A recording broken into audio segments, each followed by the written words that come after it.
बिस्मिल्लाहिर्रहमानिर्रहीम। देसां विचों देश पंजाब ए सजनों, देसां विचों देश पंजाब ए सजनों, जिवें फुल्लां विचों फुल गुलाब ए सजनों। तो जी अज 14 अप्रैल सोमवार का दिहाड़ है ते अज पंजाबी कल्चर डे, पंजाबी विसेर दिहाड़ पूरे पंजाब में मनाया जा रहा है, जिहड़ा कि दरअसल पहली चेतर 14 मार्च को मनाया जाना सी ते वो ट्रैफिक जिहड़ा ट्रेन हादसा होया सी रामगढ़ी जाफर एक्सप्रैस, उस तो बाद उसको उस साने के पेश अज वो मनाया जा रहा है।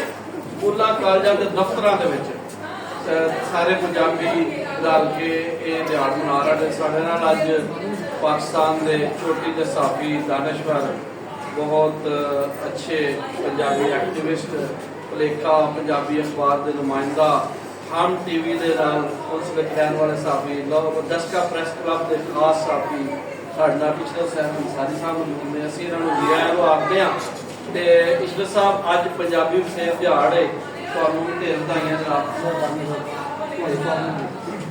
अज का जिहड़ा दिन है खास दिन है, क्योंकि असी इस दे बारे देखना चाहते हैं कि ये तो साडी स्पिरिट की है पंजाबी दी, इसकी रूह की है।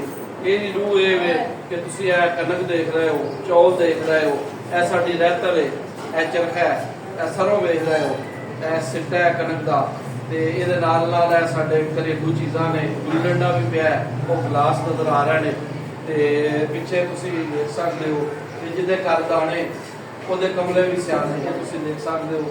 तो यह सारा जो पिछले डिस्पलेज ने ये सारा शो कर रहा है कि पंजाब जो अपनी शनाख्त के हवाले नाल हुण मुतहिद हो चुका है। पंजाबी जिले अपनी शनाख्त की जदोजहद कर रहे हैं तो और ये सारा जो काम है बड़ी बेहतरीन तरीके नाल हो रहा है। तो अज इशरत साहब तुसीं की महसूस करते हो अज इस दिहाड़ के हवाले अपनी कल्चर को प्रमोट करना बड़ा पुराने असी ख्वाहिशमंद था, लेकिन अलहमदुल्ला हुकूमती लैवल पर होगा काम शुरू हो गया। बड़ी खुशी हुई है। अल्लाह मियां मजीद सानू तौफीक तक मैं अपने कल्चर को जिंदा रखी अपनी जुबान के फखर कर। बहुत वधिया जी, बहुत वधिया जी।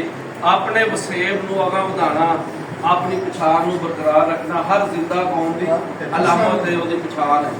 तो साडे लिए खुशी की गल है कि अज के इस प्रोग्राम को अदारा की प्रधान मैडम समरा खोखर होना बड़ा बेहतरीन तरीके इंतजाम किया है। असीं उन्होंने शुक्रगुजार हाँ कि उन्होंने इस प्रोग्राम को बहुत आला तरीके मैनेज किया है।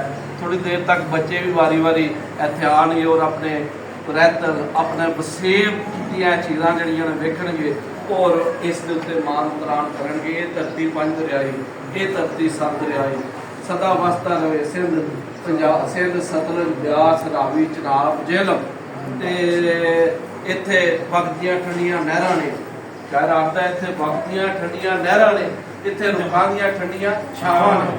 तो अल्लाह ताला दा नेमतां दे हवाले नाल कोई कमी नहीं है, हर तरह का फल है, चार मौसम ने और असी जिन्ना भी शुक्र अदा करिए घट है।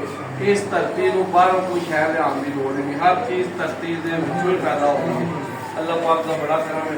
और इस पंजाबी प्यारिओ सज्जनों बेलियों तो मित्रों, अज का यह दिहाड़ इस गल के नाल मनाया जा रहा है कि पंजाबी इंशाअल्लाह इस धरती की जुबान बनेगी। स्कूलों कॉलेजों के दफ्तर पंजाब के स्कूलों कॉलेजों के दफ्तर इंशाअल्लाह लागू होएगी। इस तरह के होम हुकूमत पंजाब ने पंजाबी विसेर दिहाड़, पंजाबी कल्चर डे सरकारी तौर पर मनानदार किया है और हुकूमत पंजाब मजीद बाहर कर रही है, कोशिश कर रही है कि पंजाबी पहली तो बीए तक लागू किया जाए। तो इंशाअल्लाह वो दिन भी बहुत नेड़े है, क्योंकि भी जी साडी मांग पूरी हो जाएगी तो पंजाब जो अपनी शनाख्त अपनी पछाण की तरफ वापस लौट जाएगा। तो ये ही अज के इस प्रोग्राम के हवाले असीं अगले सैगमेंट की तरफ वधांगे। लो यार हवाले रखते वेले 4 दिनों के उस दिन ईद मुबारक हो सी जिस दिन फिर मिला। रब राखा ते अल्लाह।